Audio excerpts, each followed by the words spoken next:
இந்த இடத்துல ஒரு பொண்ணு வந்து பார்த்தீங்கன்னா, அப்படியே லிஃப்ட்ல வரும்போது யாரோ ஸ்ட்ரேஞ்சா வந்து லிஃப்ட்ல ஏறுறத வந்து அவ கவனிக்கிறா. ஸோ அதே சமயம் வந்து பார்த்தீங்கன்னா, அந்த பொண்ணு பார்க்க ரொம்ப விசித்திரமா இருக்கா. இவளும் வந்து பார்த்தீங்கன்னா, டிஸ்டர்ப் பண்ணாம அமைதியா நடந்து போயிடுறா. அந்த பொண்ணு வந்து பார்த்தீங்கன்னா, அப்படியே ஒரு டோர வந்து டக்குன்னு வந்து தட்டிட்டே இருக்கா. இவ வந்து பார்த்தீங்கன்னா, ரொம்பவே பயந்து போயிடுறா.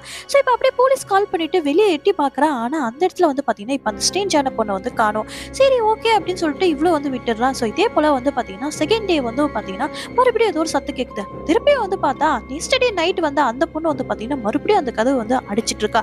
இத பார்த்ததுக்கு அப்புறமா தான் அவளுக்கே வந்து தெரியுது, ஆக்சுவலி அவ பொண்ணே இல்ல, அவ பேய் அப்படின்னு. சரி என்ன பண்றது தெரியாம அவளும் வந்து பார்த்தீங்கன்னா, இந்த டைம் முழிச்சிட்டே இருக்கா. ஸோ அதுக்கப்புறம் வந்து பார்த்தீங்கன்னா, மறுபடியும் எட்டி பார்க்குறா. ஆனா அந்த இடத்துல பார்த்தீங்கன்னா, அவ இல்ல.